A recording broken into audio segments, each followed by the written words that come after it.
In this video, I'm going to show you how you can create a pivot table in Excel that shows running totals broken out by year-to-date totals and also broken out by categories. So it'll reset every time there's a change in the category. Normally with pivot tables, you're just looking at the total summary, but you can have multiple views that make it easy to analyze your data. Now, before we jump in, if you're finding these tutorials and tips helpful, don't forget to hit the like button and subscribe. And make sure to enable notifications so you never miss another video. So the first thing I'm going to do is create a pivot table from this data set where I've got the month, category, and sales. So I'm going to go to the Insert tab, click on Pivot Table, and I'm going to select Existing Worksheet, just so it's right next to my data set. Hit Enter, hit OK. And now I'm going to drag sales into the values section, the month into the rows section. And now I've got a really simple breakdown where we've got month broken down by sales. But what I'm going to do is drag the sales field down once again into the values section and expand this and right click, select value field settings. And when I do so, I can change the name of this field. So I'm just going to call it running total. And if I click on the show values as tab, there's an option here to change how the values are viewed. So for example, I could select this drop down and select running total in. My base field is going to be month, and I'm going to hit OK. And so just like that, I've got my running total and my grand total here. So this is a good way to check to make sure that you set up your running total correctly to compare it to that grand total. So it's a match, so I know that it's set up correctly. Now, let's say I also want to track the percentage of the running total that's in based on these dates. So what I can do is, again, grab this sales field, pull it down below my running total, expand it, and what I can do is right click again, and the show values as, you can actually change it from right within here. You don't have to go through the value field settings. You can select it from right here.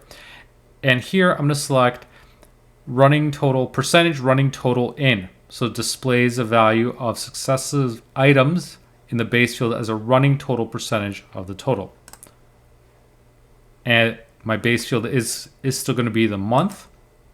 And so now you can see that what this tells us is the percentage that's in. So once we get to the bottom, once everything's in, then it's 100%. But here we've got just 5% of the running total in. Here we've got 10%, 16, and so this progressively gets larger the more that these values accumulate. So it's a way to see that progression. And again, if we wanted to change the field name, we could right click and go to value field settings, change this to running total percentage. And so now we've got a running total as well as a running total percentage. So the key thing to remember is that when you're creating a pivot table, you're not restricted to just one view. Here we've got the sales, we've got a running total and a percentage of the running total. All you need to do is just pull in that value section in multiple times. So in this case, we've got sales as our value that we're using. So dragging this into the value section multiple times allows us to have multiple views. Now, let's say we wanted this to reset based on the category, because right now we've just got the grand total based on everything. We've got electronic and furniture sales here. So let's pull down the category up above the month. And now we've got it where we've got the electronics total, then we've got the running total for the electronics, the running total percentage again. And we can see that once we go to furniture, it resets back to 0 and starts the running total again, as well as the percentage. Now, the one thing I don't like about this setup is, if we were wanting to compare the totals, it might be a little bit confusing because here we've got our running total, 27,600, but we want to match this up to this subtotal up here versus this one down here. This one relates to furniture, so it can be a little bit confusing that way, but we can change this pivot table setup. As long as I've got the pivot table selected, there is a design tab that'll show up, and if I click on there, I can click on subtotals and select the option to show all the subtotals at the bottom of the group, because right now they're at the top by default. If I click on this, now you can see now that subtotal moves to the bottom. And so for my electronics section, it starts here, ends down here, and I've got my subtotal here.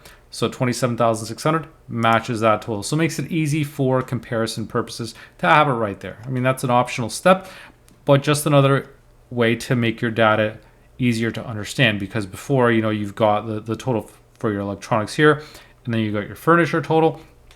Might be a little bit confusing, but by doing it this way, it's a lot easier to read and understand. Now, obviously, if you've got the running total, perhaps you don't even need this anyways. So it's up to you. You don't need to have all these fields. I can remove the raw sales data and just keep my running total or my running total percentage. It really doesn't matter. It's up to you. Remember, you can just right click and show values as and select how you want your data to be displayed, whether you want the running total, the percentage of running total, or perhaps you just want no calculation. But there's a lot of options that you can choose from when setting up your pivot table, because there's a lot of ways that you can display the data. And by pulling in the sales value, in this case, multiple times, I can have multiple views. So I'm not just limited to just one.